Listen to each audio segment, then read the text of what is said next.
Hi! எல்லாருக்கும் வணக்கம். நான் மாஸ்டர் டிகிரிலேருந்து பேசுகிறேன். இப்போ என்ன பேச போகிறேன்னு கேட்டிங்கன்னா, ஒரு அழகான ஒரு சிறுகதை சொல்ல போகிறேன் வாழ்க்கையில.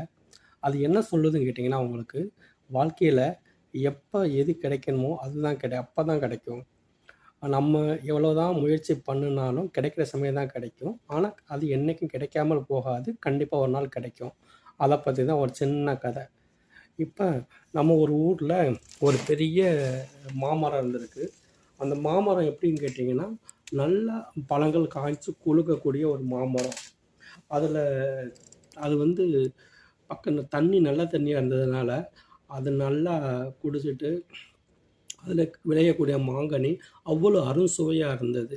அதனால என்ன பண்ணாங்க, ஊர்ல உள்ள ஆட்கள்லாம் அவங்க வீட்ல வந்து வாங்கிட்டு போயிருவாங்க. எவ்வளோ விலை குடுத்தாலும் வாங்கிட்டு போயிடுறாங்க. அது ரொம்ப டேஸ்ட்டா இருந்ததுனால. அதனால அவரு என்ன பண்ணாருன்னு கேட்டீங்கன்னா, "என்ன எல்லாமே சேல்ஸ் ஆயிடுதே, வித்து போகுதே, நம்மளுக்குன்னு சாப்பிடுறதுக்கு எதுவுமே இல்லையே, நம்ம என்ன பண்ணலாம்? ஏதாவது ஒரு ஆராய்ச்சி பண்ணி, இத வந்து வருஷத்துக்கு 2 தவணை காய்க்கிறாப்புல நம்ம பார்க்கணும்." அப்படின்னு சொல்லி நெனச்சு பார்த்துருக்காரு. அதுக்காக அவர் என்ன பண்ணியிருக்காரு, அப்ப நம்ம எப்பயும் பார்த்தீங்கன்னா, உங்களுக்கு சித்திரை, வைகாசியில தான் மாமரம் வந்து பூத்து குலுங்கும். ஓகேங்களா? இடையில இன்னொரு ஒரு 6 மாசத்துல வந்து பூக்குறாப்புல வழி பண்ணணும் செஞ்சு, அதுக்கு நெறைய தண்ணி விட்டுருக்காரு. நெறைய உரங்கள் வாங்கி போட்டுருக்காரு. எது வாங்கி போட்டாலும் செஞ்சாலும், ஆஃப்டர் அந்த 6 மாசம் கழிச்சு இடையில பூக்குமான்னு பார்த்துருக்காரு. அப்ப அது ஒண்ணுமே பூக்கவே இல்ல. கரெக்ட்டா வந்து சித்திரை, வைகாசி வந்தது. அந்த டயத்துல அது காய்ச்சி குலுங்குச்சு.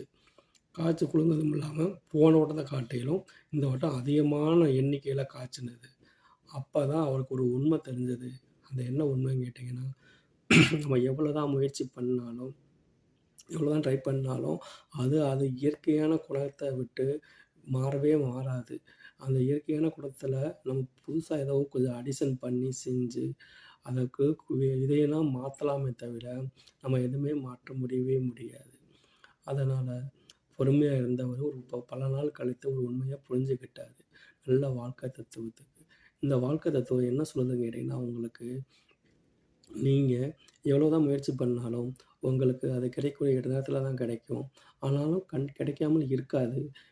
முயற்சி பண்ணிக்கிட்டே இருக்க, உங்களுக்கு ஒரு நாள் அது கண்டிப்பா கிடைக்கும்.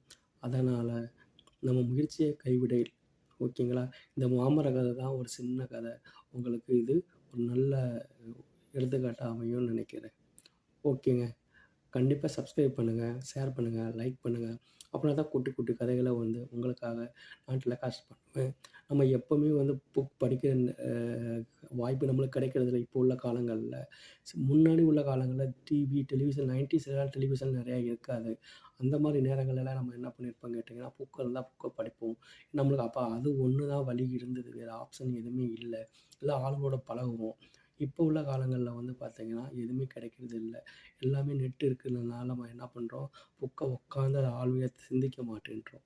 அதனால என்ன பண்ணுங்க, கண்டிப்பா சப்ஸ்கிரைப் பண்ணுங்க. நான் புக்ல உங்களுக்கு நல்வழி பண்ணக்கூடிய, முயற்சிகள ஊக்குவிக்கக்கூடிய சின்ன சின்ன வலிமையான கதைகள உங்களுக்கு வந்து போடுறேன். நீங்க அத என்ஜாய் பண்ணுங்க.